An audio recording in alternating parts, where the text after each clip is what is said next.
back to the Dice Tower's coverage of the 2016 GAMA Trade Show, taking a look at some things that are coming up this year in board games.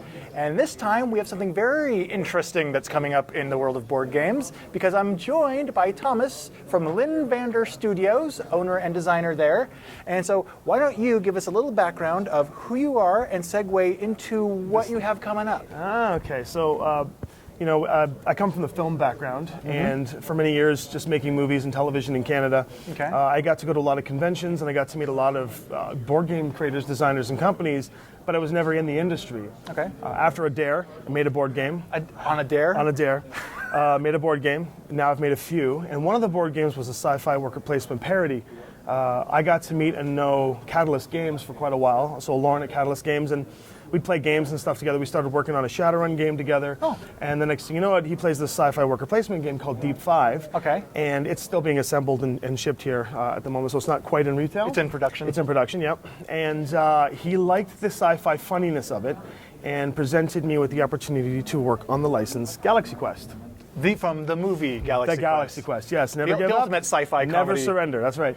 So I'm a huge fan of Galaxy Quest. Tim Allen is one of my favorite actors. Alan Rickman as well, the late Alan Rickman. And it was like, let me think about that. Yes. So currently, Lynnvander stops. We no longer publish games. Okay. We just design now. We're a design studio. We have a 3,000 square foot facility for designing with all kinds of like printers and stuff. And we just make prototypes and design games for companies such as Jasco Games and now Catalyst. And we're in discussion with Ninja Division right now. So we're just starting to create a lot of licensed products: Mortal Kombat, Street Fighter. There's a couple other ones in the Whedonverse I can't really talk about yet, but some big announcements coming up all at Gen Con this year. And Galaxy Quest is one of the big flagships of us, of our progression.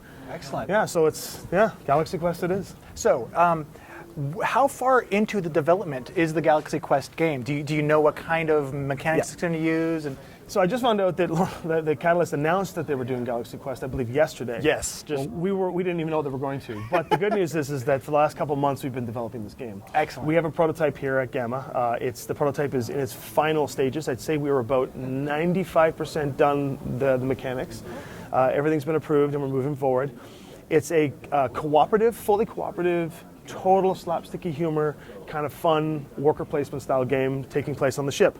And I think, ask me some questions and I'll tell you, and if I can't tell you, I can't tell you, but I'll do what I can. Okay. Let's see here. Does it incorporate any like stills or anything from the movie? Or Yeah. what's the artwork like? So we're going to have a cast portfolio shot that will be provided to us by the licensor. Okay. As the front of the box, and the artwork throughout the game will be actual stills and stuff from the film. Not very much, because the game itself is very intuitive. We have the blueprints of the ship, so we get to dissect and break down the ship. The Omega-13 we're going to have in there. We're going to have cast photos for each of the character cards, but are actually the photos of the characters, promo shots that the company did back then. So it's going to be kind of a live action looking piece, but we will supplement it with a lot of real life looking artwork that can fit in and around, and plus lots of custom components and stuff that you'll get with it that are all specifically fitting for the Galaxy Quest theme. Are any of the plot lines or jokes from the movie going to be woven into the gameplay? Yes, I can tell you that the game is a game that's meta inside its own meta, just like the movie. So you're playing the actors, and your actors are arguing over popularity. Even though you're fighting for popularity to get screen time and to win your awards and stuff, you're also forcing to work together cooperatively to save the ship from its disasters that happen. And all of the episodes and all of the lexicons that we've received the information on is going to be incorporated. So you're going to have episode 138. We're going to have the constant references, quotes on the cards referencing the episodes. It's going to be like actually participating in an episode of Galaxy Quest every single time. So now, what about components? You mentioned something about some figures or minis and cards. I don't know if we're going for the minis at this stage. I do know that the components, like custom components, like the resources on the ship and stuff like that, crewmen and blasters and the aliens and whatnot. And so there'll be a lot of little gadgets and knickknacks that you would find in a worker placement style game. Yeah. But I don't think there's a need for minis, so I don't think we're going to have minis for this. Okay, so we're not going to have like the characters for each player or anything. Because you won't need characters because you are the player playing onto the ship. If I could get away with a ship model, licensors out there, if that's cool, we would do a little ship because I think that why not? Right? Yeah, of course, why not if we can? But excellent. And so You said it's been in it's been in design stage. Yeah. What about production release? What's kind of your timeline targets for that? So here at GAMA, we were able to, because we're from Ontario, Canada, so we do a lot of our stuff through print and play and shipping back and forth to Seattle, where Catalyst HQ is. And so we get a lot of feedback that's semi-delayed because of the time and the time it takes for them to print the game out and play it and give us feedback and us to implement the feedback, yada yada. Here at GAMA, we had a great opportunity because we had all the components here and we could just mix and match and scratch and do whatever we need to and have opportunities to play the game over and over again and get feedback directly from the source to finish the tweaks. Now, before we even came here, we had a mechanic that was solid. We had an engine that was good.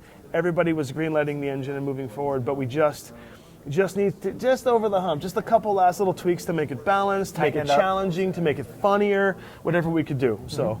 As soon as we got the first thing we did is have a big party and watch Galaxy Quest over and over and over again, just so we had it all in our heads like constantly. So, okay. Yeah. So we're going to go into manufacturing. We're not going to kickstart it. It's going straight to retail, I believe. Okay. Our projected goal. I hope I'm allowed to say all this stuff. Our projected goal is to have it launched and in people's hands at Gen Con this year. So wow, okay, yeah. so you fast tracking it. Well, it's the anniversary, right? Plus, I was saying to you earlier that right after we received the go-ahead from the licensor to get it, like within less than 48 hours later, we had the news that Alan Rickman died. So it was like the biggest bittersweet ever. It's like it was just super bitter that being in the film industry, an idol passes on, and so iconic in Robin Hood and everything else that he's been part of. And then the sweet was like, I'm so honored to be able to work on a project that he's so close to. Yeah. So I'm hoping that we can pay homage to the game enough that the fans will really appreciate it. And it's not just a game, it's got a little bit of heart in there, a little bit of tears, a little something to make it go. So dedicated to Alan Rickman. So. Excellent. Oh, I really hope. I bet everyone watching hopes the same thing too. So. Please, feedback is good, but we're gonna do whatever we can to promise you that. So. Excellent. Well, we'll keep an eye out for it around Gen Con, and if anything else comes up, keep us posted. Thank you very much. Yes, thank you, Thomas. Pleasure, thanks. All right. And for everyone else watching, keep watching the Dice Tower's continuing coverage of the GAMA 2016 Trade Show.